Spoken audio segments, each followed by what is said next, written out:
The government of Ghana has so recklessly mismanaged the central bank and brought it to its knees and cannot remain at the helm of affairs of the bank without being held accountable.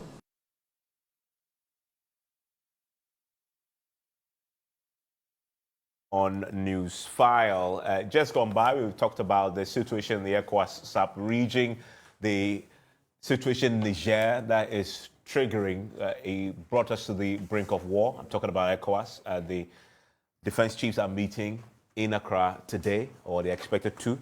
We'll know the outcome pretty shortly. And let's get into a conversation now about the Bank of Ghana. And it's been a major story in the last week indeed, because of the report that we saw that talks about the big 60 billion loss that they've now have on their books, making them extremely weakened. And if you look at it, really, they have negative equity as well. In essence, they are broke, but they are building a $250 million office that is raising a lot more questions. Let's bring in our panelists to weigh in on that. Dr. Tue Champon is a political risk analyst and an economist. He's going to join us via Zoom for a conversation on this. Toma Amehe is a financial analyst and a consultant.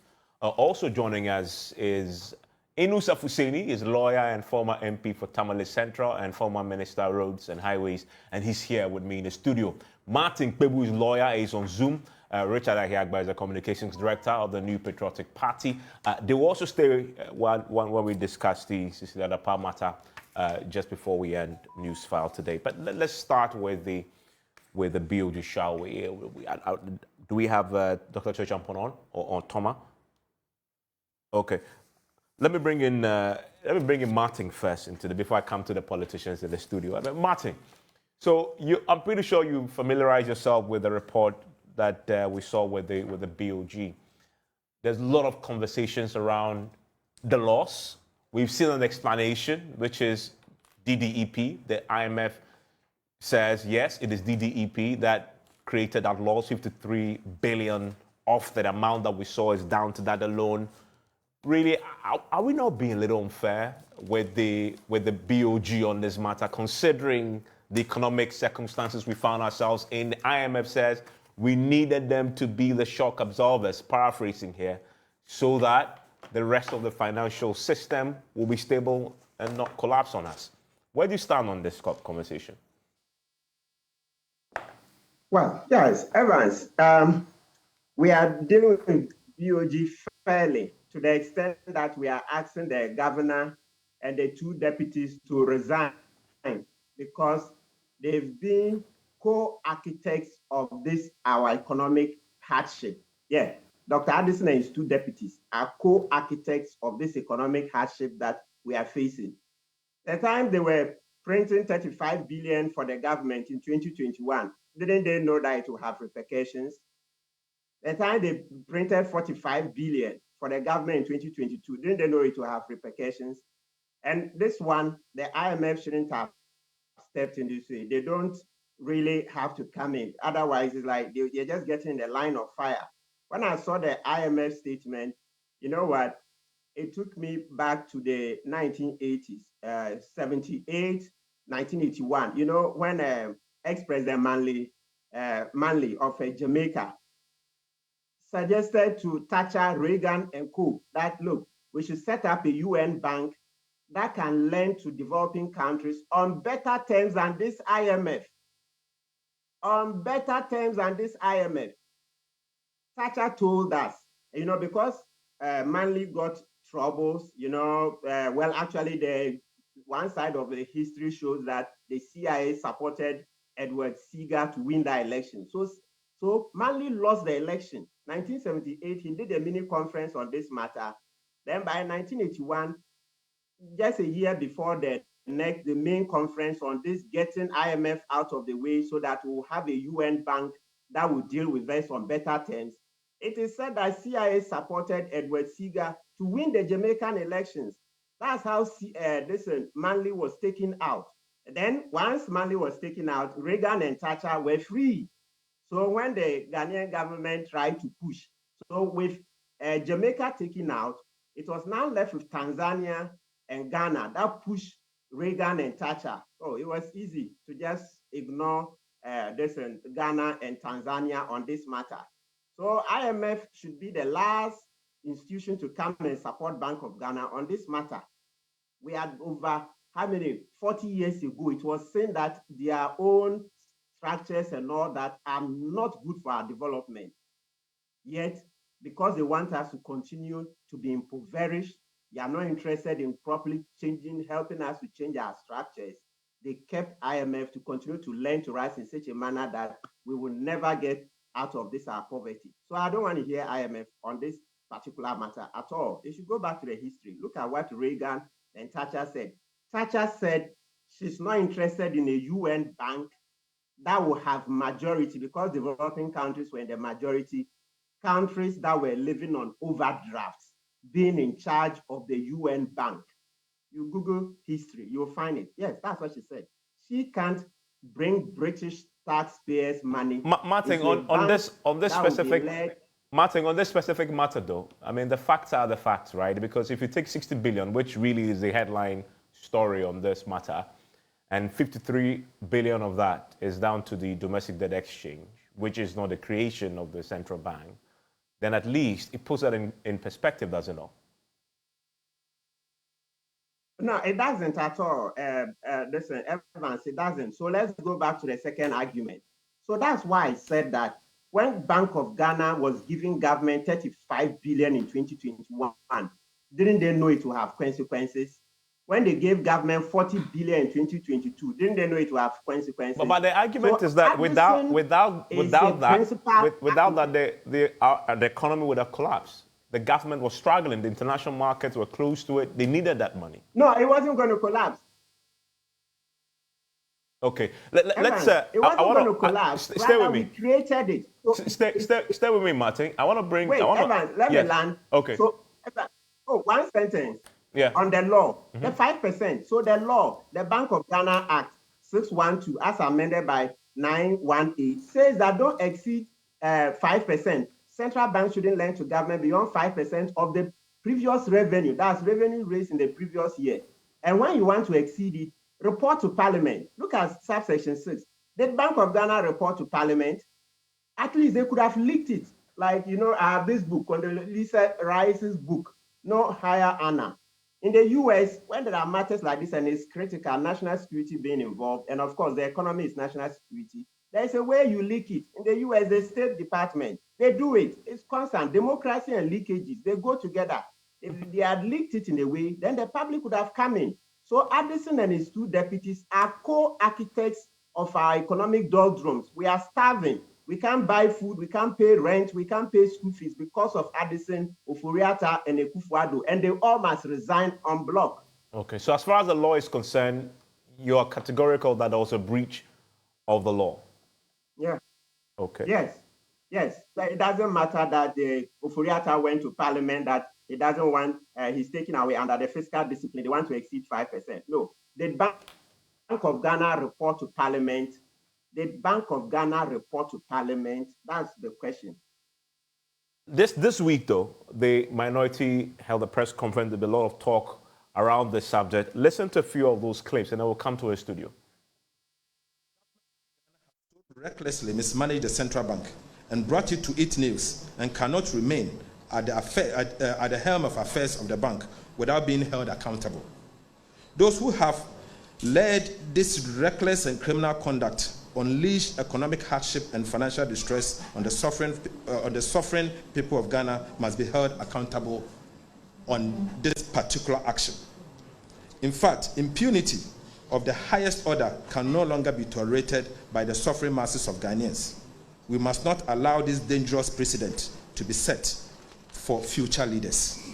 In this regards, we in the NDC call for the immediate resignation of the governor of the central bank and his deputies within 21 days from today. We are resolved to embark on popular action to occupy the central bank and drive out the team of inept, callous, and criminally minded mismanagers of our finances to save the Bank of Ghana. The Bank of Ghana governor and anybody hold accountable is the Attorney General. But which of you here believes that Godfrey Dami is going to prosecute any member of President Akufo-Addo's government. It's not going to happen. But I can assure you that apart from the fact that the governor fears appearing before Parliament, in fact, he doesn't even like appearing before the Finance Committee of Parliament. He thinks he's only accountable to President Akufo-Addo. And the last time we needed to remind him that even the Finance Minister, upon all his escapades, is forced sometimes to appear before Parliament.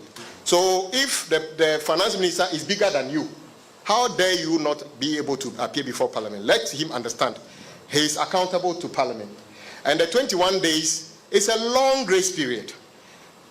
Which of you will believe that a Bank of Ghana in this level of crisis, self-inflicted, will be building a $250 million new headquarters? In fact, those of you who know Ridge Hospital, when President Mahama had the opportunity to lead this country, he built Ridge Hospital that you and I can use today.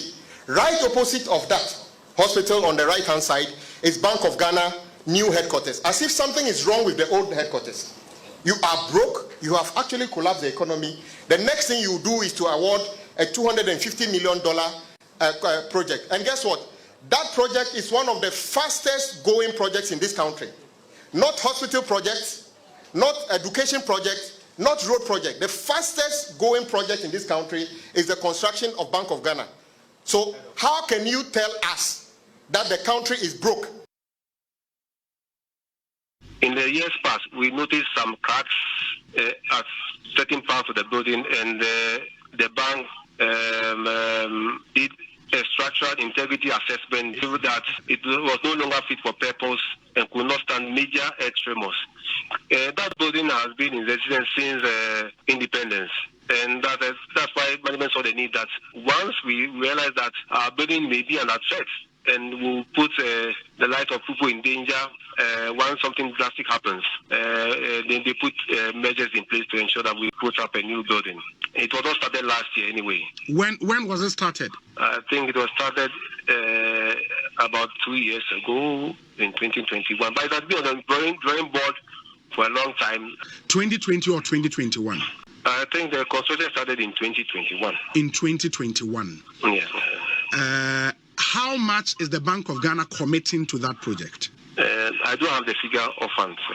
The figure for your headquarters? I don't have the figure off my head, sir. That's what I'm saying. $250 million. Are you committing $250 million to that project? I don't have the full complement of the figures. Mr. Mr. Randolph, you are the Director of Finance of the Bank of Ghana. This is a major project that will shake the balance book of every organization. You should have that figure of head. This project has been on the drawing board for more than 4 or 5 years. Once you have been told that where you are sitting has structural problems and we don't know what may happen in future, you will take steps to ensure that you save life and property. Respectfully, sir. So there we have it. My guests in the studio will have a bite at that very quickly. And as you know, we have in the studio with me Nusaf Hussein, lawyer and MP for Tamale Central, former minister, former MP. He wants me to emphasize that because he says he's enjoying retirement. Also with me is the Director of Communications for the MPP, Richard Ahia. But Toma May here is a financial analyst and consultant, joins me now. Let me take a quick thought from him before I come to the studio. Toma, so we've seen the losses. We've just talked about the 250 million offers. But if you go back to the loss, which is the big deal, inevitable considering where we were as an economy, where we still are, and how the Bank of Ghana had to step in and take the shock on behalf of everybody else.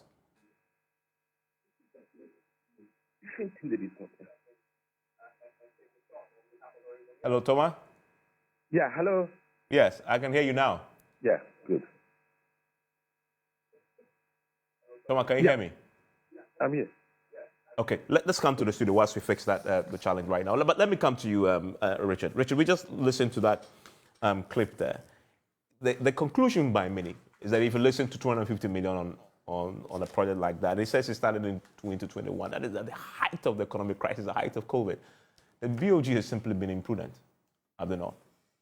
Well, Evans, thank you very much, and thank you to my senior. I haven't seen him in a bit now. And good morning to your viewers and listeners on the radio. I was looking for a document. I think I'll find it. You see, the NDC's conversation on this subject is welcome, and I think that ordinarily we should engage to see that public institutions are being very prudent in terms of their utilization of whatever power we've given them and the resources that is available for them to spend on those ventures. But we who are in the space to engage the subject matter must also be circumspect. And on the particular issue, and I think you're letting us focus on the headquarters building alone. That's really what you're having us do. It's a subject matter that I think that the NDC must be very much aware, most particularly the former Deputy Minister for Finance, Atuforsen, because he was a member of the board when the Bank of Ghana board, at the point when they were in government. And this conversation about building a new headquarters for the Bank of Ghana didn't start today. It's a conversation that started way back in the 90s, where the Bank of Ghana decided or had an idea to build a whole new place because where they were staying, where their current location has been caught up with development. So the discussion to build a new headquarters started way back. And I mentioned Mr. Atuforsen because he was part of the board that was looking for a parcel of land to buy for this particular purpose when he was there as a board member of Bank of Ghana. To the extent that there was a company or an individual that brought them or showed them a parcel of land near the Achimota Forest. And I'm singling out when he was part of the Bank of Ghana board. And the individual was offering that piece of land for 2.5 million per acre.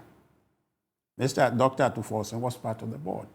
So it has been an ongoing conversation, and they committed to buying that 20-acre land at $2.5 million an acre. And their commitment, they were committed, the board actually issued a directive for them to proceed in negotiation. Did they actually buy them? So it got to a point they had to pull out. And in pulling out, there was a settlement cost of $1.2 million paid to the individual. But bottom line, they didn't go ahead with But I'm telling you that it's a financial loss that is occasioned just by the interest. Now, even that is not my focus, right? My interest here is that the conversation to build that headquarters. But from hold on. But from what I understand, the government then actually rejected the idea of buying the land at that time because of the cost involved.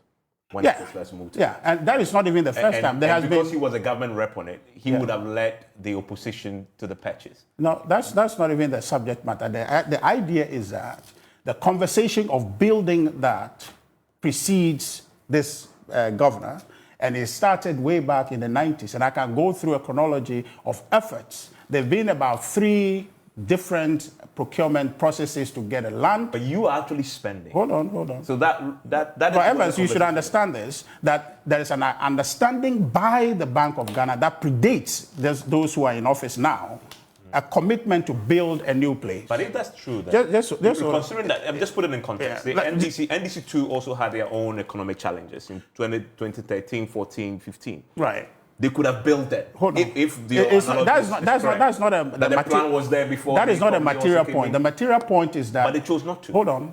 It's not as if they chose not to. They just haven't gotten the land where they want to build it. Right? So had the agreement, the board issued a directive that pursued this 20-acre land near the Achimota Forest, and they took step. Councillor Atuforsen was part of that board, and they took step to purchase it. Okay, and part of some due diligence which had happened in the previous procurement processes prevented it from going on. But in this exceptional case with Atuforsen on the board, there was a damage that he had to pay to the person who was offering the land to sell. About $1.2 million was lost to Ghanaians. Now, that is to paint a picture to say that the building of the Bank of Ghana was not something that started yesterday, in which case, 2021, in which case you would say that, why would they, out of the blue, start building Bank of Ghana headquarters? The question is about if what you're saying is a fact, that it didn't start now, it predated your government, it predated the NDC's last government. Why spend the money now? Why start to 2021 when, especially with that economic condition that we were facing at the time, why spend it now? Why don't postpone it till later? But you made a point that in 2015, thereabouts, the NDC was in IMF. Yeah. And the reason they stopped, they couldn't build it is not because they thought that we had an economic crisis, right? But they didn't get it, they didn't build it because they couldn't resolve the land. And under this administration, I think in 2021 or so, they were able to procure land through a government instrument. So they were not going to pay $50 million for 20 But Richard, this is a simple man in the street question to you. You're saying that you inherited a plan to build. Yeah. 2021, height of our economic crisis, right? I mean, getting the COVID was telling us everything was going to go haywire to the economy.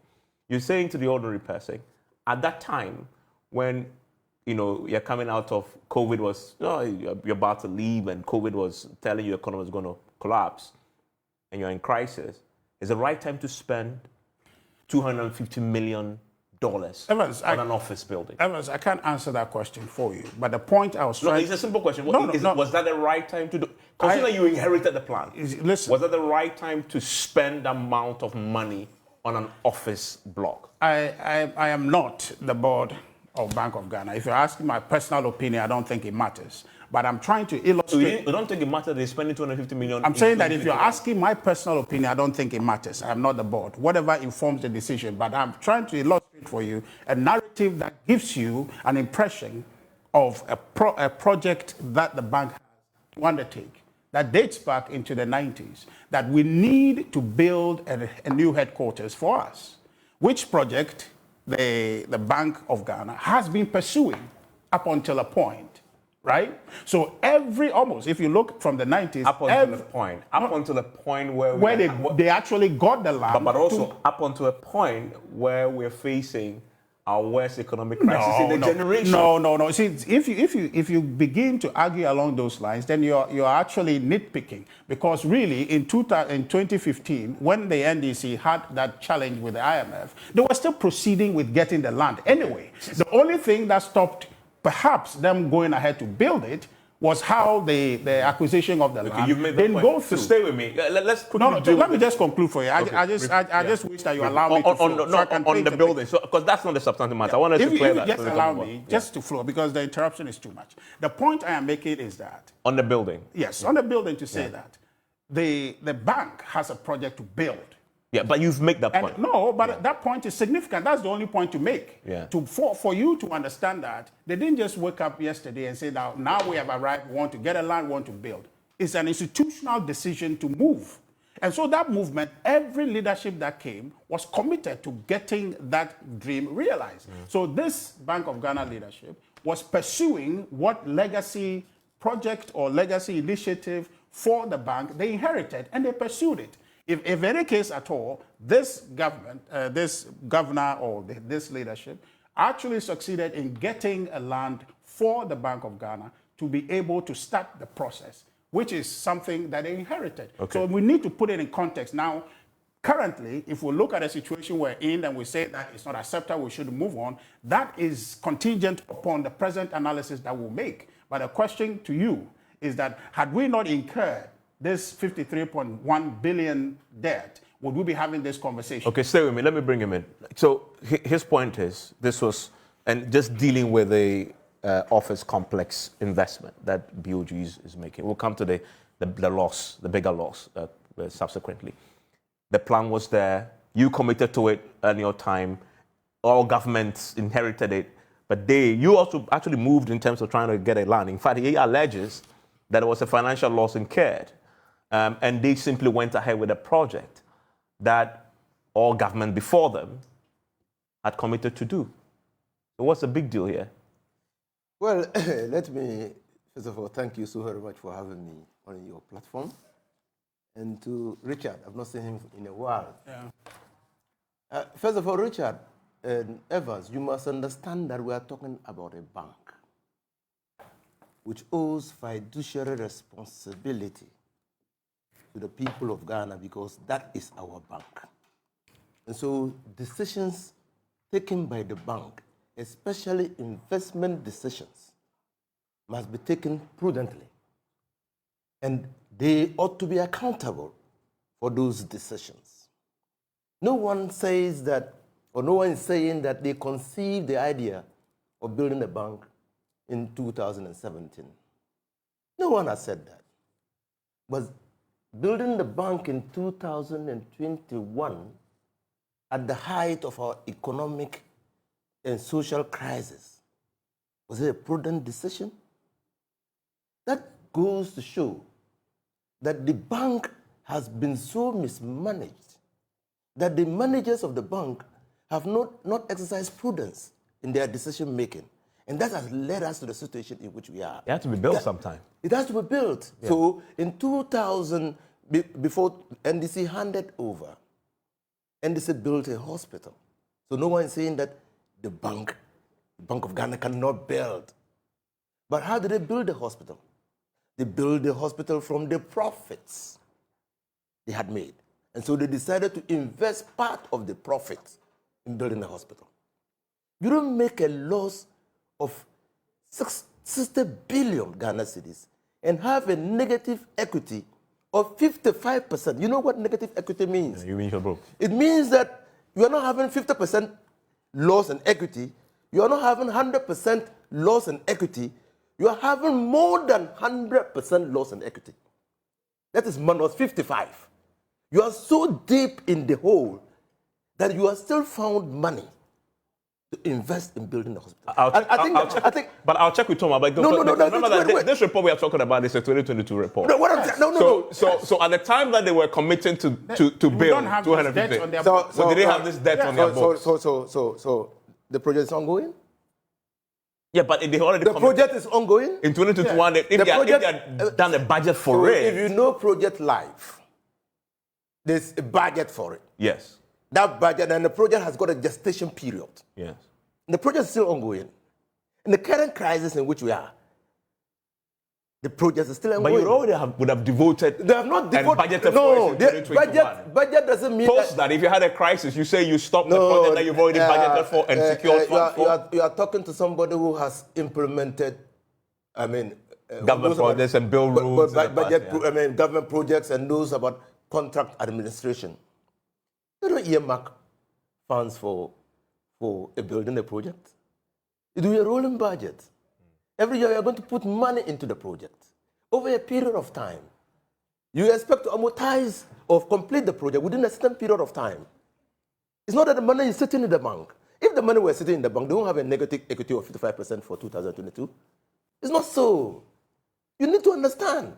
And I'm saying that at the time that they started the building, no reasonable bank manager would have committed to investing in the project when we were still suffering the ravages of COVID.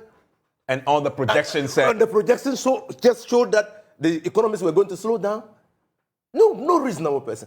When countries were taking steps to protect the economic fundamentals of their countries, you are thinking in investing in your comfort. No, that shows that's evidence of the incompetence and mismanagement of the leadership of the bank. You don't do that. And I'm surprised that you say it doesn't matter. And if you were a private investor, you are struck by difficulty. You have plans to build a new house. Wouldn't it be prudent on your part to wait until your situation improves? You don't think that it's prudent? You don't think that it doesn't matter? But see, I don't think I'm so disappointed that you say that. You said it doesn't matter. No. You said your private opinion doesn't matter. Yes. Because and I'm surprised because you are talking as a Ghanaian. What I say about it doesn't matter. You are a shareholder in the bank. No, please. You are a shareholder in the bank. No. Please, let me tell you that you are a shareholder in the bank. I do know that, but I haven't said. You don't know that. If you knew that, you wouldn't say it doesn't matter. Well, no, your attribution to me, I don't think. Okay, you don't know that. But to clarify, I'll clarify. No, you don't need to clarify. Everybody heard you. No. How can you say that? You're not angry enough that people who were put in trust of our bank have so mismanaged and damaged the bank that you tell me that, and you tell Ghanaians that it doesn't matter. No. I'm so disappointed in you. I am disappointed. I'm so disappointed. I'm disappointed in you. What can you say this? Is it worse that you are... No. How can you say this? How can you say that? I am disappointed in you. How can you say that? Second. That is the reason why. That is the reason why we have gotten to where we are. Yeah, Mr. That you can make statements that it doesn't matter. A second. Yes. You remember when you you passed the comment, you're not the BoGs, yes. You're not the board. Yes. But left to you alone, it doesn't matter. No. I asked you, please. You say it doesn't matter? Hold on. You asked me a question about a board decision to invest in a project. At the time of the economic crisis. Yes. And that project we're talking about. And you asked my opinion. And I said my personal opinion would not matter because there's a decision already taken. Okay, so... If they are the point of making the decision... So your opinion didn't matter. You're not commenting on the prudence of the decision. No, I'm saying that you're asking my personal opinion on a matter that is already. Does that offer clarity? No, it doesn't offer. No. But listen, it goes to compound the situation that Richard has divorced himself. No, please. As a Ghanaian, from the requirement of accountability and responsibility. If you exercise some restraint, you can understand what we're saying. Well, wait. I'll come to Richard. No, let me listen. Because this is serious. Otherwise. But you've clarified. No. Let's clarify. I need him to understand. No. But you're not addressing him. You're addressing your audience. But he's attributing something to me I don't accept. But you've clarified. No, let me contextualize. That when you said it didn't matter. Because you asked him whether or not he's satisfied, and he said. But you shouldn't have asked him if he thought it was important. You shouldn't have asked him. I'm saying you've clarified. Give me 1 minute. Just give me 1 minute. Take it. The structure is clear. That the decision to build or not to build belongs to the board of Bank of Ghana. Whether I'm a citizen who has an interest or not, I don't influence that decision at the time they're making it. Because we're all here when they make the decision and nobody was called. So they made a decision as a board and they are responsible for it. And so you ask me a question relative to a decision they have already made and they are in motion with that. And you're asking my personal opinion. I said my personal opinion at this point would not matter. But allow me to comment on what they have done, which is to say that the bank from time immemorial had committed. You've repeated that. Yes, but it's important for him to understand what he's attributing. But remember, you should be able to moderate the program. No, but that is why not to attribute Richard, that is why I came back to clarify, and you've clarified. Yes, a second. I'll come back to you. No, I'll come back. Hold on, Richard. That's why I came back to clarify. But remember, Richard, that you are here as the communications director of the MPP. Right. So when I said I'm going to ask you the ordinary man's question, which is 2021, you actually are telling us, because you were trying to say, oh, this was something that was historical, and they inherited it, that in 2021, at the height of COVID, at the height of the economic crisis that everybody was telling you going to go to, was it the prudent thing to invest 250 million? I was asking you as a spokesperson for your party. You're saying that was a prudent thing to do. That's the question. I didn't say that. But that was a question I was asking you. Yeah, but as a spokesperson for your party. Right. So then I ask you to allow me to establish. Let me rephrase my question then. Okay. So you want to re-ask the question? Yes, because it's important. Yeah. As the spokesperson for your party, you are saying to us that the party and yourself, because you speak for them, right, believe that it was a prudent thing to invest 250 million, budget for it, and actually start the project in 2021, height of COVID, beginning of the economic crisis. If you want me to answer in hindsight, because the facts are before us now, and remember when I ended my statement, I posed the question, would we be talking about this today, but for the 53.1 billion? You remember I ended that way. So we are having a conversation in context outside of us. That's why I told you. So you say in hindsight, your answer in hindsight, that's a conversation we're having. In hindsight, it's proper to say that they should stop. But then the commitment has already been made. And remember your own question to him, to say that the commitment of building this had already started. You asked him that question. Yes, and then he now went to tell us about his credentials in project management. So you need to be able to situate the conversation that we are not making a judgment on the matter from where we stand, but I'm making an analysis for you that led the bank to commit to build but that. importantly, you've said that in hindsight... So I'm very disappointed by no, it's okay. No, good. I mean, you've clarified. Don't go there. You've said, but importantly, you've said... So we are speaking in context. Importantly, you've said, in hindsight, they shouldn't have gone ahead with the project at the time they did, considering the economic... I didn't say that. There's a critical question that I've asked you. Yeah, no, but don't ask me a question. I'm asking the question. But it doesn't mean that you have monopoly. No, it doesn't mean that you have monopoly. No problem. But I can ask you a question. Which question you all actually asking? So you're saying that in hindsight, Evans, 250 million in 2021 for a project like this, considering where we were, wasn't something we should have done. He says that I have an interest as a citizen in Bank of Ghana. Yes. In fact, I have an interest in our democracy, and you are also equal interest. So I can ask you a question, you can ask me. No problem. Let's move away from the point, I need to ask you a question that can really help you clarify your question. The point I want to ask you is that now we have a debt on Bank of Ghana's book now, about 53.1 billion. This building has been going on since 2001. Have you found reason to ask that question up until now? So it's a contextual issue that you understand that, yes, the project was relevant at the time they were doing it. Maybe now we need to re-examine the issues and say that going forward, we will not continue. Okay. I'm not under any illusion. I think we have an answer. So I am not under any illusion, before my senior come, that the Bank of Ghana board itself will be considering going forward, now that they've just recorded this, to re-examine that. Okay. So that question belongs to all of us, but in hindsight, we cannot make the decision as though that this should have been seen in 2021. Okay. But I need to say this. At 2021, when they were doing this, and part of the thing that central banks do is to make projections. At the time, it was very clear that we are facing an economic crisis of historic proportions. That is a fact. Anybody, any economist student will tell you that at that time you could project. They should have known at the time, and that's the view of many, that was not the time. That was not the time to do investment.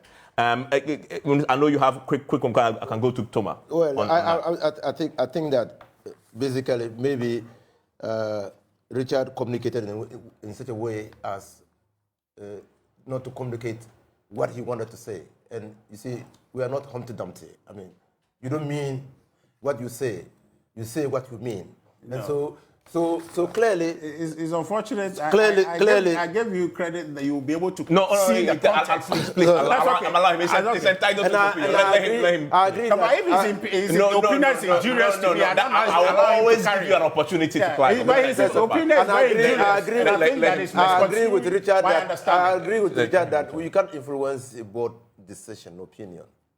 But I don't agree with him when you say that you can't evaluate a decision of a board. I didn't say that. Oh, you can. I didn't say that. If you can evaluate the decision of a board, if you can assess, if you can critique the decision of a board, what Evans was asking you was to assess the decision in the light of what happened. I think he's answered that. I think he's answered that. So the consequence of that evaluation is what? It's okay. So the project is already there. So my assessment, what is the consequence? Richard, I think we are making peace. We are making peace. So why are you now? Proceed. I'm not. So the question, the simplest question to ask anybody who is conversant with finance and economic planning and the way countries are managed is, was it a wise and prudent decision to start a major investment project by the Bank of Ghana in the middle of COVID? That's the simplest question you ask. And I think that the overwhelming answer will be no, because you will have to wait. Because of your fiduciary responsibilities to the people of Ghana, your shareholders, you will have to wait until the situation improves. Because the Bank of Ghana is not a law unto itself. We, the people, the sovereigns, have decided to establish the People's Bank, and that is the Bank of Ghana. And if the Bank of Ghana needs capital, you and I will have to recapitalize it. So it's our money with which the Bank of Ghana is working. So they have a responsibility under the Companies Code and under their Act 612 to manage the bank prudently. They have that responsibility. And I don't think that the decision to commit $250 million at the height of COVID to build an edifice to gratify their leisure or pleasure was right. Let's move this conversation along. I want to bring in Tom. That doesn't mean that the Bank of Ghana cannot invest. In good times, when they are in profits, they can. They can invest. And let me bring in Toma into this conversation, because Toma, a quick one just to clarify. I know you've been studying this. You are a financial analyst and a consultant. Toma, tell me. So 2021, could the Bank of Ghana had seen clearly what was ahead to make a decision at the time that this was not a prudent investment? But also, this report that talks about the 60 billion is a 2022 report. So again, in 2021, when they were investing, making a decision to put the money in for the building, did they have a loss then?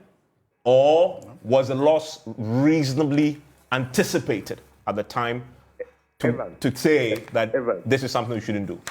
Evans, they say hindsight is always clearer than foresight. Now, at the time they made that decision, there was no indication that this problem was going to come. All right? This problem started arising in December 2021 when Bloomberg announced the problems we're having with our Eurobond, the way investor confidence had gone down. That time, the decision has already been made. So, I mean, there was no way Bank of Ghana would have known. Now, for me, the bigger issue is that we are looking at the symptoms of an issue rather than the cause. We should be looking at a 5 billion haircut, not a 250 million building. If what happens to the Bank of Ghana in 2022 had not happened, nobody would be talking about this building, or even the expenses that has become an issue, the increase in expense. Nobody will be talking about this. These are all just symptoms of a problem. We should be addressing the cause. What happened that led us into this situation, where now Bank of Ghana is spending 250 million on a new office and it becomes a national issue. You understand me? Yeah, I do. Stay with me. Let me quickly bring in Dr. Teo Champon into Dr. Champon. Also, quick bite on that. Evaluating the expenditure of 250 million on the building as against where the BoG was in 2021 and what was projected as far as the economy was concerned. Prudent decision? Or they couldn't have focused? I don't think so, because we were in the midst of a crisis back then. And during that time, in my view, it would have made sense to at least pause that decision. And then subsequently, when things improve, you go back and then you will look at the numbers. But the big point is there are two issues we need to discuss. The deficit financing, or the root cause of the crisis that we're talking about, that leads to the almost $60 billion sort of haircut that the central bank is taking. And then there's another issue which is to do with the bank's own internal sort of operations in that context. And I think that the bigger issue for me is the deficit financing. And there are things that we need to unpack, because in my view, the Bank of Ghana is behaving like Pontius Pilate in the Bible by basically washing their hands from telling us that, all of this mess and all of this haircut is fundamentally down to the finance minister and the Ministry of Finance. And so they cannot be blamed for the crisis and the challenges that the economy has gone through. And that's where I think substantively we should be debating and try to unpack whether indeed that is the case, or whether the bank actually has some questions to answer when it comes to their management of the economy after the act. Because we cannot discuss Bank of Ghana outside of the context of the act and the mandate that they have. So the Bank of Ghana Act 612 as amended, and they've got two key things. The first thing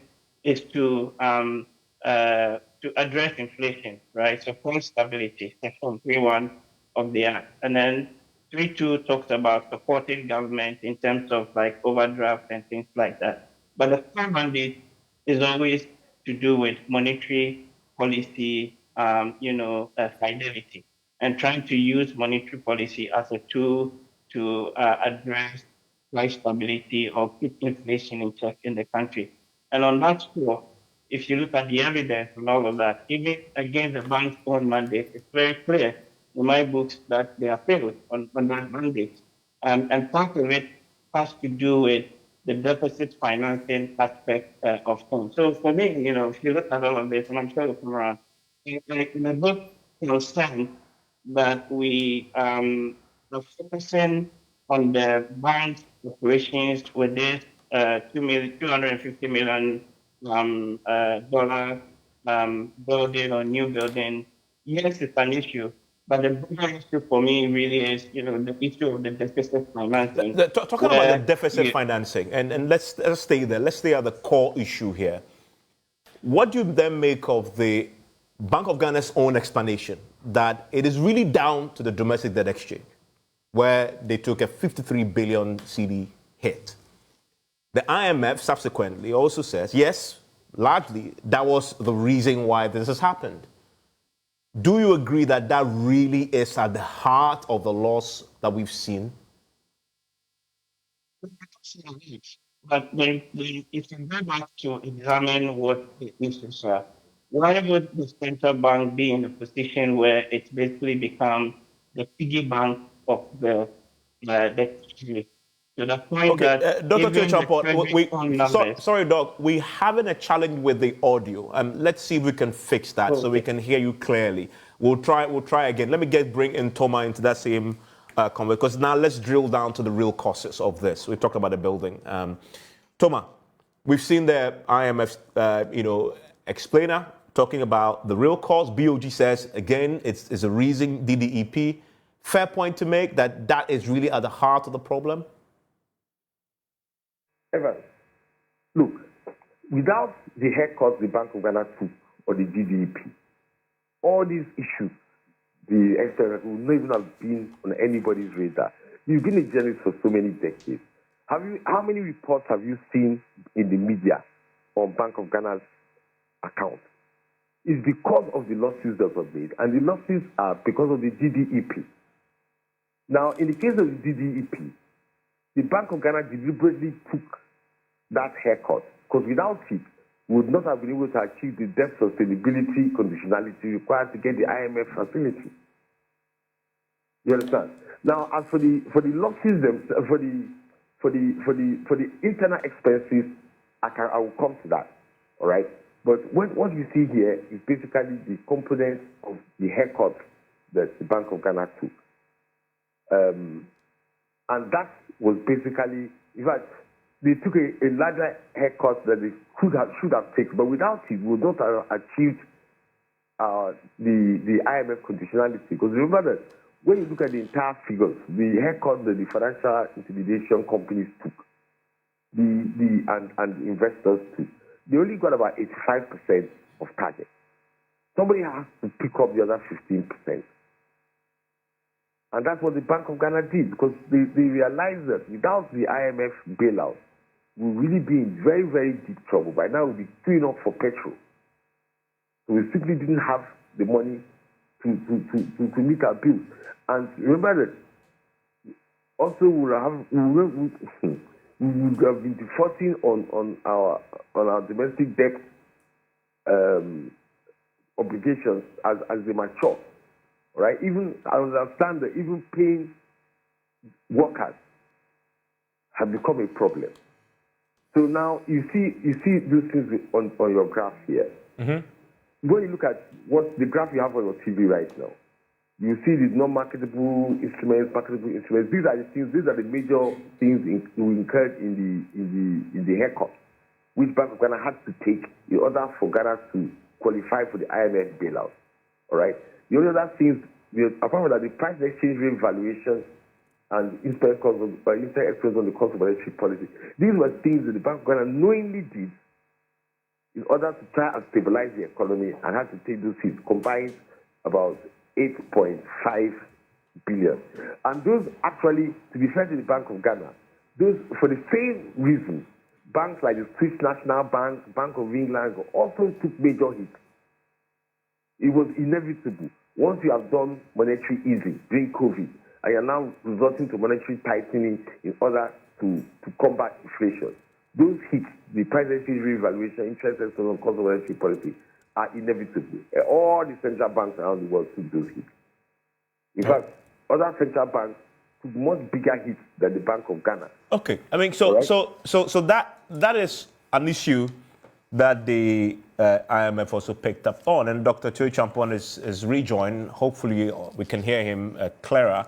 Doc, the IMF concludes on this, that this hit that the BoG took, as far as the DDEP was concerned, was necessary to, quote, restore macroeconomic stability and public debt sustainability. What do you say to that? Yes, I hope you can hear me now. Clearly, yes. Clearly. Yes. Yes, I mean, I appreciate where the Bank of Ghana, the IMF is coming from in terms of, supporting the broad macro sustainability agenda. I mean, the context is important. The context is that by the middle part of last year, we're getting to the point where Ghana was struggling to close its financing gap. And a lot of the investors have started pulling out, and we saw the run on the CD and all those related things. So in a sense, your central bank became like the measure of last resort, right? But my concern and the concern other people have raised really is that even at the time that this crisis was coming, so it is not like we didn't foresee it. We were on your platforms and other ones, and many people highlighted that we were heading into a ditch, so to say. And if you look at even the Bank of Ghana's own statement, they criticized the government by saying, let me quickly find that. Yes, by saying that the budget of 2022 was expansionary. Expansionary by about 23%, and it failed to address fiscal concerns. That's really the key point right in there. Even the bank and others foresaw this coming. To the point then that from the middle part of last year, they now are pretty much incapacitated, and they are forced to overlend to the government beyond what the government itself said it would need. In July, when the media budget was read, they said that they only needed 38 billion to close the gap. But at the end of the year, the gap now jumped to almost something plus, billion.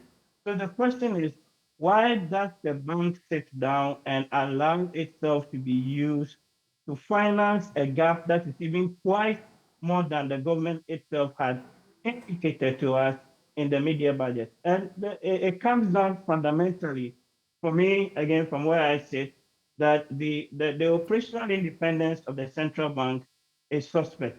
It has become pretty much subservient to the broader fiscal policy agenda of the state. And you can look at who appoints the governors and the board of the central bank. Go to section, I think, 8, right, of Act 612. It was amended. And if you read that section, the board of the bank is the board of the directors. And this consists of, number 1, the governor of the bank, who is the chair. Number 2, the first and the deputy governors, 1 rep for the Ministry of Finance, D, 9 other directors, including a chartered accountant, all of whom are appointed by the president in accordance with Article 70 of the Constitution. Part of the problem is with the way these appointments are made. And so when you look at the solutions, even in what the IMF is proposing going forward, they've got to amend the Bank of Ghana Act 1. But I'm sure one of the things in there will be who gets appointed onto the board. What criteria is used for appointment such that you give them the operational autonomy and the independence to actually address the fiscal policy, the monetary policy decisions. The first thing being fighting inflation, which I said earlier that they have failed on that score when it comes to inflation. And part of the reason why they have failed is because they pumped a lot of money and a lot of overdraft to the government. So in a sense, it ended up defeating the purpose and the mandate of the central bank. The second thing is also in relation to defining very clearly what constitutes as an emergency for which then the central bank can provide certain overdraft or loans or whatever to the government. If you look at the current act, there's a weakness in there.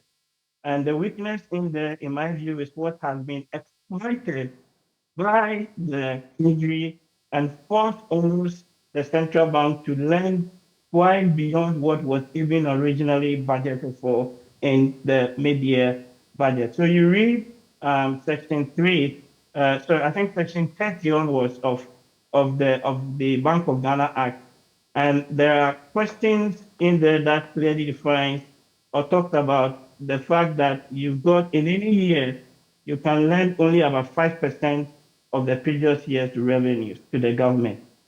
And further down in Section 30, it talks about that if you want to exceed this, both the government, the minister, the controller and accountant general, all of them have got to sit down and agree on what the amount would be. And number two, it's got to be reported to Parliament. And I asked this last week on the show.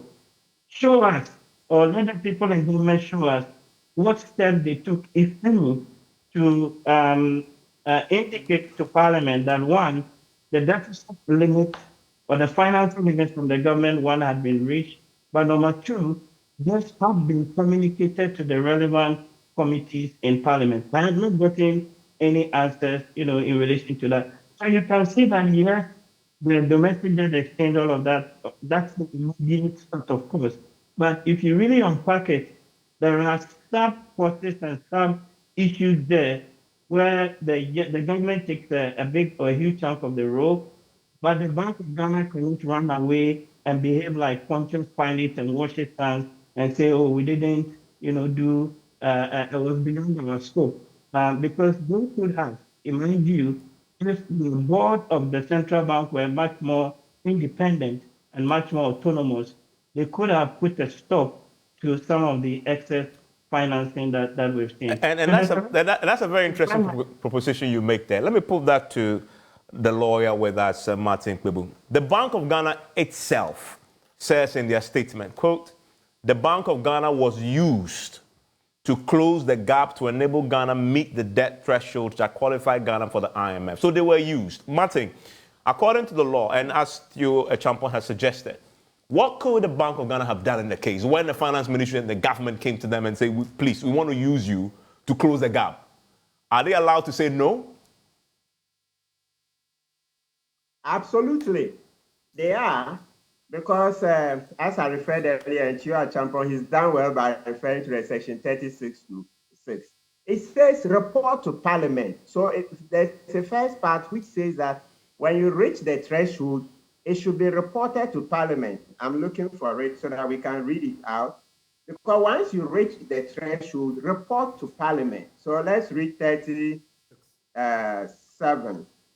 It says, where the total of loans, advances, purchases of treasury bills, and securities made under subsection 1 is 5%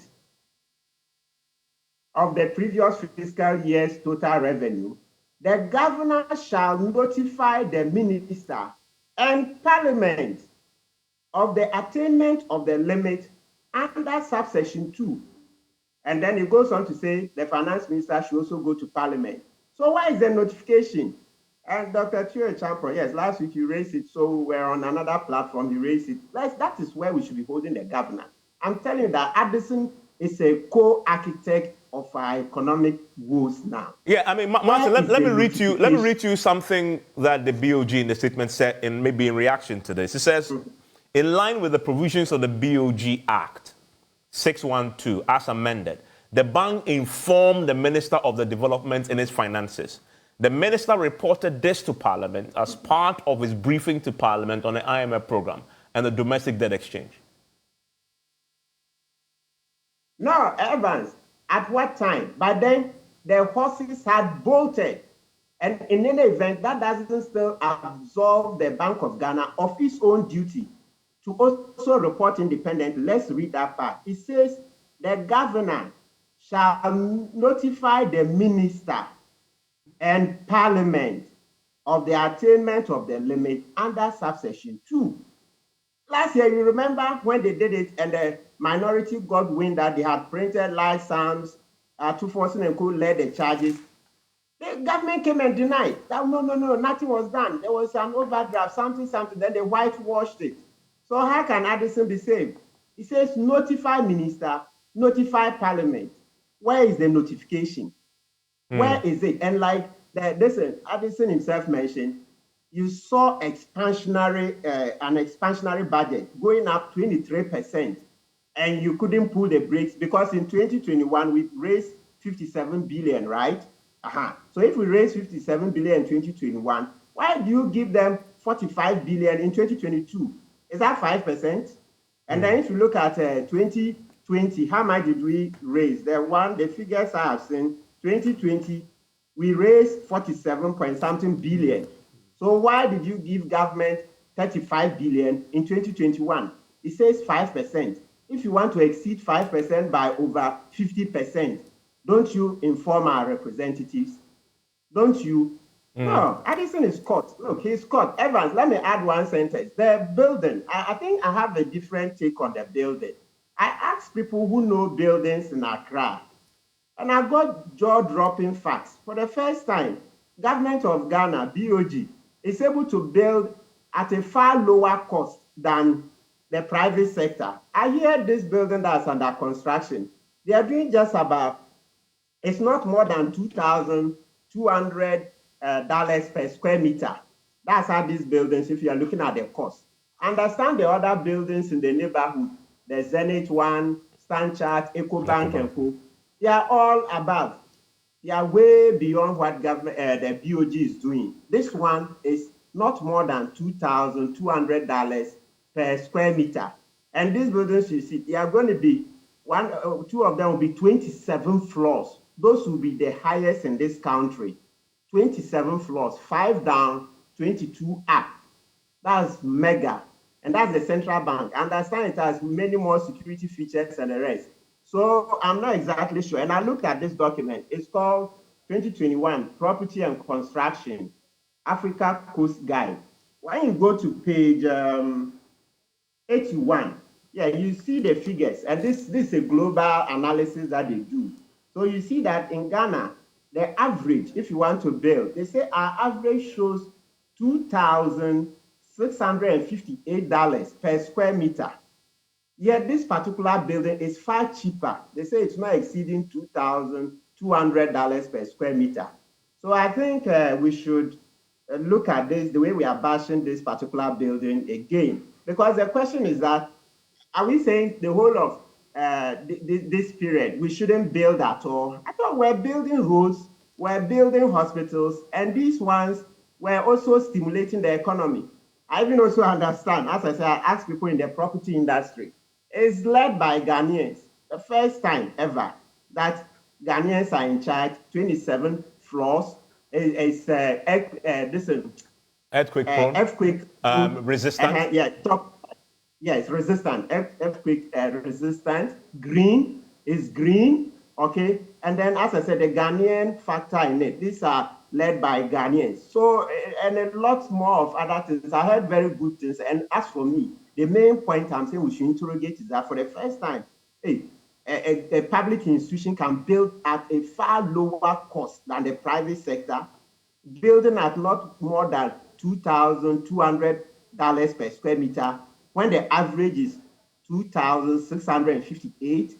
And when comparative buildings in the neighborhood, some did $3,350. So within that range, if you walk some of those high rises you see there, $3,350 per square meter, far higher, more than $1,000 higher than this building. So for the first time, the fact that this is cheaper than the private developers have done, look, I just want to hold back. COVID didn't mean that we were not to do any developmental projects at all. No. What we are crying about is a reckless borrowing, like the attempt to overrun. The speed was too much. It was expansionary. We didn't look at the modeling. Even the Public Financial Management Act says when you are going to spend, you have to model. The budget should be accompanied by models. Martin, I need to take a quick break, but when I return, I'll come back to Richard and also hear from Inusa Fuseni, because the Bank of Ghana itself, in analyzing the problem, said a lot about government's old conduct. And I'll pull that to Richard, and I'll get some reactions from Inusa. But also, will the minority go ahead with their Occupy Central Bank? Because as they've said, 21 days for the central bank governor to resign. We know in this country that is largely not going to happen, right? So are they really prepared to do that? But the justification, as you've seen, is not really their fault, they've said. Although the suggestion is that they should have stood their ground on the law and said no to them. Could they have done that realistically in the face of the autonomy that they have? Stay with me after this, we'll get into that. And thanks for staying with us here on Newsfile. It's on Joy 99.7 FM. It's also live on the Joy News channel and across our many social media platforms. Remember that Newsfile is always brought to you by Bank of Africa, as strong as a group, as close as a partner. MTN, everywhere you go. Ashasi University, educating ethical and entrepreneurial leaders for Africa. Robert & Sons Optical Services, your comprehensive eye care service provider for 31 years. Duraplus, how you get your water matters. Remember, where Duraplus goes, water flows. DBS Industries, roofing, Papa Pen Fie. My Way, dial *165# on MTN to join My Way today. Cherry Tree Properties, we develop spaces as though we're going to occupy them ourselves. Syntex Tanks, it is strong, it is tough, and Flamingo Paints. With me looking at the Bank of Ghana issues, Dr. Theo Champon is a political risk analyst and an economist. Toma Amehe is a financial analyst and consultant. Inusa Fuseni is lawyer and former MP for Tamale Central and former Minister for Roads and Highways. Martin Kpebu is a lawyer. Richard Ahiagba is a communications director for the New Patriotic Party. And we'll be wrapping up on the BoG. And I want to come to some of the key reasons the Bank of Ghana itself said accounted for the challenge that they currently face. And Richard, if you read the Bank of Ghana statement, there are a few lines in there that indict the government. For example, it says, as a result of sovereign spreads in Ghana, bonds widen, signaling investor dissatisfaction with the stance of fiscal policy. In other words, they're trying to tell you the problem was staring us in the face. And then it says, the budget for 2022, which was read in 2021, failed to address fiscal concerns, as the budget was even more expansionary by about 23%, with a raft of revenue measures to raise financing. So again, by BoG, they're telling you, you knew the problem was coming, and yet you went ahead with a budget that was expansionary. And then it also talks about how it became very clear, I'm quoting, it became very clear that Ghana was on a path that was unsustainable and government had to approach the IMF. So the Bank of Ghana itself now is telling you that you failed them. And in failing them, you failed the economy. Well, thank you very much. I read the same statement, and interestingly, my understanding of it is quite different. Okay. Now, the key thing is that in that statement, if you read, I think the Bank of Ghana contextualized that by saying that nobody can talk about a state that it's in without reference to the context in which he has to take those decisions. So if you read that statement, I think it started with that to understand where we are, you have to appreciate the context that led to those decisions and ultimately where we are. And so if you do a base assessment of where we are, which is actually even the reason we're talking about the building of a certain structure and we're saying that is it the right time or not the right time, because we're in a certain economic environment. This, I think it was yesterday, I was having a conversation with a friend of mine who works with the RAND Corporation, which is a non-profit organization that does public policy and all that. Actually says that the war in Ukraine has impact on central banks across the world because it actually led them into making a lot of monetary policy mistakes, because you don't, the predictions as to how inflation was going to behave was very unstable. And so you saw that immediate monetary policy response to the inflation that was induced by the war there. and everything else that cascaded then immediately after the war. But for us, before the war, you saw the 2022 budget that was read in 2021 with revenue measures proposed, anticipating the difficulty, which is what the World Bank, the Bank of Ghana is indicating. So the government anticipated that and was putting measures in place to respond to the revenue expectations of 2022 to be able to mitigate that. But then we saw a protracted debate about that revenue measure in Parliament, such that government, even though the budget was approved, appropriations given, element of the budget that gives government the revenue to fund the budget was held. And up until May in 2022, that was not approved. Now, so if you're a government, then how then do you fund your operations with your revenue, essential revenue measure held in abeyance? So government has had to make certain decisions in 2022. Now, remember, in that same year was when the war happened. I always tell people that if you want to see the growth of this economy, look at after 2020. You saw in 2021, the economy grew. So as a government, you are planning forward, anticipating that things will turn around. From 2021, the last quarter of 2021, the economy grew by 6%. So it gives you a sense of momentum going into 2022. But everything that happened after that 2022 budget read, and the situation we had in Parliament, and the holding of that revenue measure, and eventually, which bastardized it to the extent that that measure still cannot raise any revenue to the tune forecasted, created a problem that you needed to solve. So then the question I ask people is that, imagine the NDC was in power. And that question they haven't answered is to say that if the NDC were in power and were faced with that situation, all the situations that I've just described, which you know very well, if they were faced with that situation, what would they do? Okay, Stephen, let me bring him. Let me just conclude for you. Just a second. Okay, so if they were faced with that situation, what would they do? I think they should come and give us the answer. But then to be proactive, government took measures to ensure that the business of Ghana continued. Okay. In other words, you couldn't assume everything constant because you can't hold life, expecting that until that revenue measure comes, no expenditure. Okay. Let me government was faced with a situation and it responded to it, but the debt, even that. So finally, before you come, even in that 2021, Bank of Ghana did not post a loss.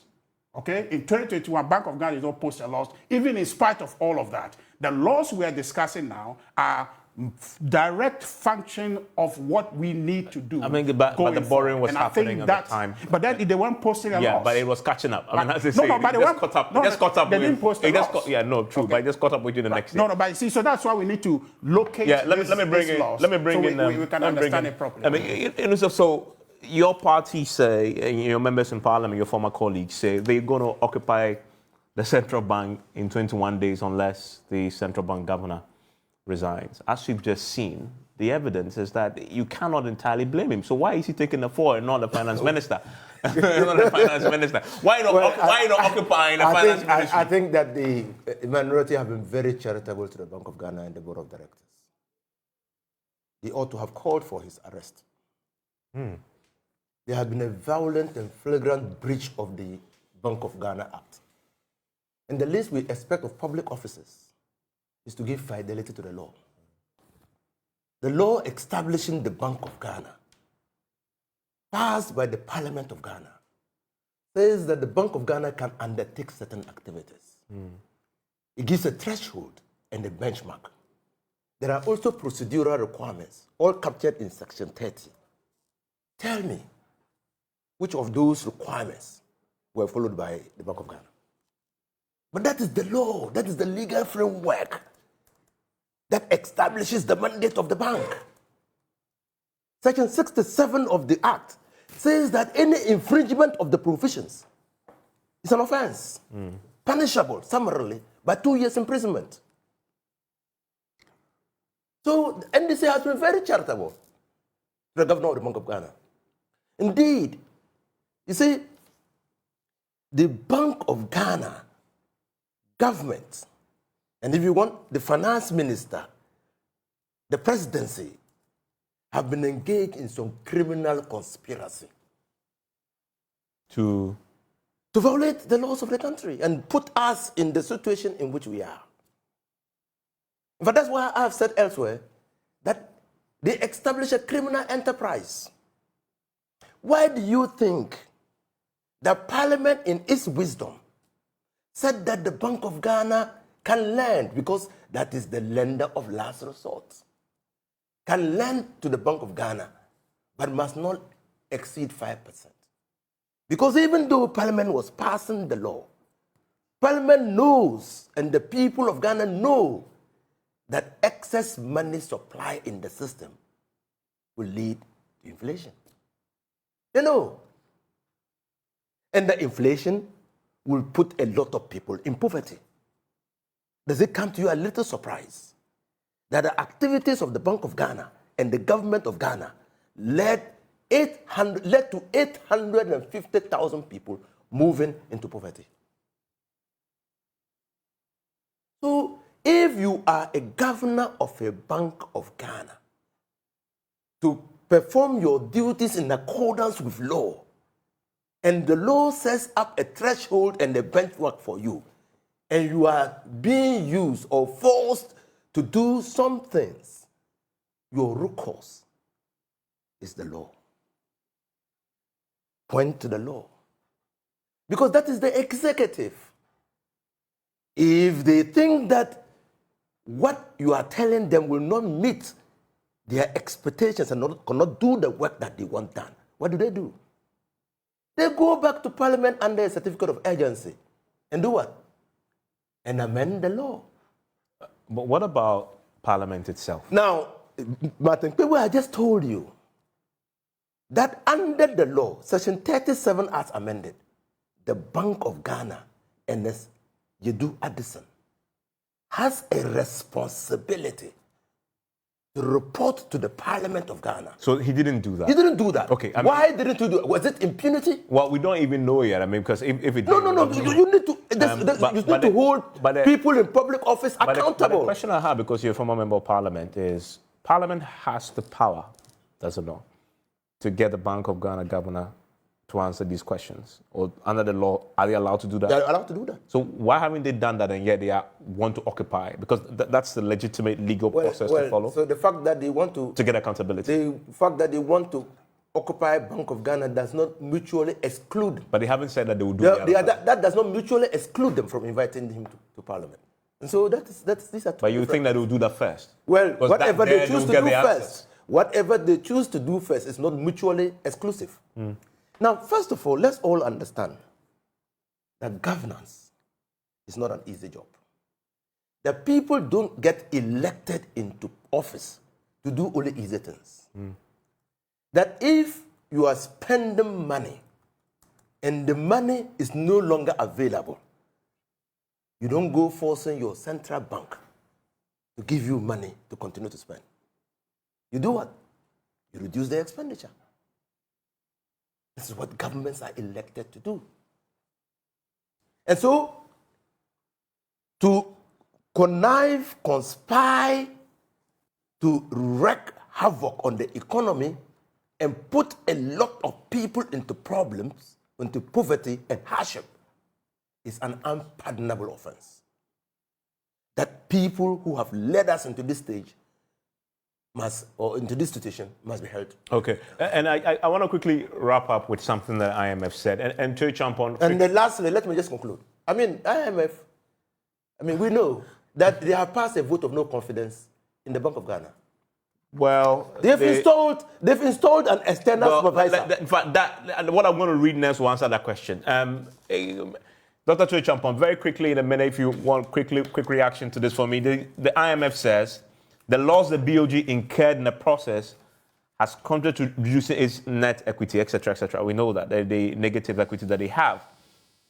However, it says this does not prevent the BoG from fulfilling its policy mandates and ensuring inflation gradually returns towards its 8% target. Indeed, central bank income is expected to be sufficient to cover monetary policy operational costs. The BoG's net equity is expected to improve significantly over time and eventually return to positive territory. That is the IMF's vote of confidence in the BoG's ability to turn this around. Give me your verdict on this. Do you share in this very optimistic view expressed by the central bank? Very briefly. No. It won't happen until there are serious amendments to the Bank of Ghana Act, right? So it's an aspiration, right? And when you read the statement, the first part talked about, them having some sort of confidence in the bank's operational or policy mandate, but without substantive changes to the act that sets up the bank and gives them that autonomy, that independence to make and enforce monetary policy decisions, it's just going to be a wish, and it wouldn't happen, because you go back this inflation argument, right? And as Inisa was talking about, in my view, the banks aided and abetted. The lawyers, can explain that, but they aided and abetted and have part of the high inflation that we're talking about through that extra 60 billion or so that they pumped into, the economy. So if you don't fix what causes the problem, which is that you have to insulate the bank and get them to stick to the dictates of the law that sets them up, and says that going forward, your deficit financing cannot be more than 5%. In fact, in this case, they've signed a zero financing agreement, and we know that for the first 6 months of the year, at least they've largely adhered to that. But in my view, it is not enough, right? These institutional agreements are not enough. It needs to be cemented in law, and we need to amend the law ASAP to address, number one, the financing limit on the monetary side, how you monitor and enforce compliance, including getting the bank to report to Parliament, which is the sovereign representative of the people. And related to that, I think that there should be a parliamentary inquiry on this matter. No two ways about that. But number three, having a very clear definition of what qualifies as an emergency, and under what circumstances can you then lift, right, these impositions. I think all those things need to be done, and they need to go to Parliament. And then the two other quick points related to that in terms of forward solutions. For me, I think that when it comes to who gets appointed onto the board of the governors of the central bank, we should have some institutional representatives in there as part of the non-executive directors. And then the last point for me is that, the Monetary Policy Committee, they meet and they vote, but we don't know the actual voting decisions. And I think it becomes important going forward that all the voting decisions, the people who sit on the MPC and make a decision on the rate hike, we should know who voted for what, when, how. It would all add to improve the credibility of the central bank. Okay. And lastly, Richard was trying to deflect a bit of the blame, but at the end of the day, the point is, now who caused them, as we say. As far back as, April, May of last year, these revenue measures, everybody knew it wasn't going to wash. And they came here and told us that it's either, e-levy and things like that, or even other measures, or we go to the IMF. We're all here. We all release those issues and say, look, you are heading into a ditch. Try and cut back on some of your expenses and try and realign some of those things. They didn't listen. So in all this, you ask yourself, why is even the finance minister still at play? Because this Bank of Ghana statement is banging on, what the finance minister did. And I have been on record as far back as July of last year. If I was one of the first few people on this platform to call for the finance minister's resignation. That still hasn't happened. Yeah, and let me get a quick thought from Toma. Toma, IMF says Bank of Ghana will turn this around. Let me get a quick thought from Toma. Toma, IMF says. Hello, Toma. Turn this around. Well, quickly, Evan. One thing people should take note of is this. Yes, I do concede that the on normal financing the Bank of Ghana provided government in 2022 has contributed to some issues like inflation. Okay? But remember one thing.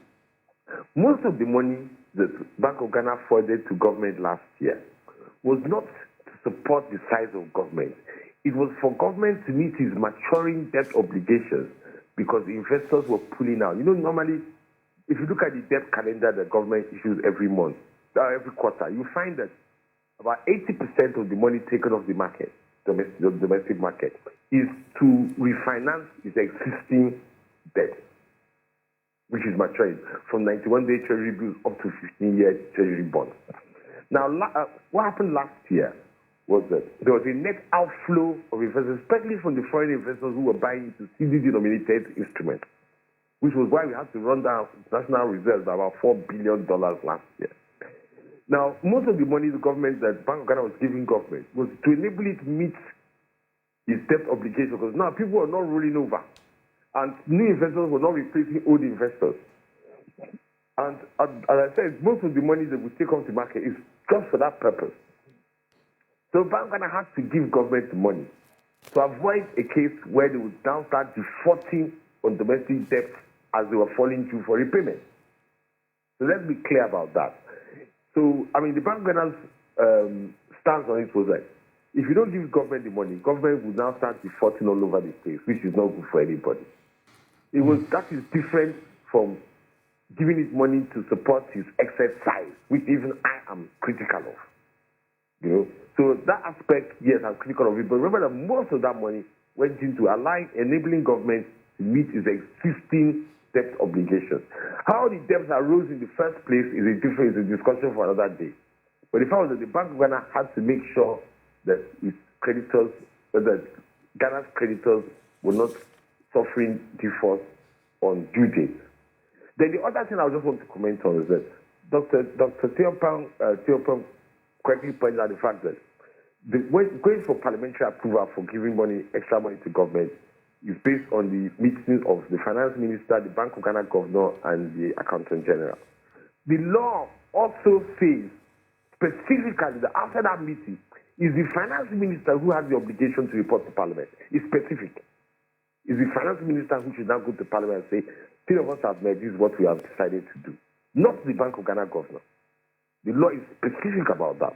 It is the finance minister. So if there's an issue that comes of not following the right process, then it is the finance minister's responsibility. He is the one that caused the failure to follow due process, not Dr. Addison. Thomas, thank you very much. And that's how we wrap up on this BoG conversation.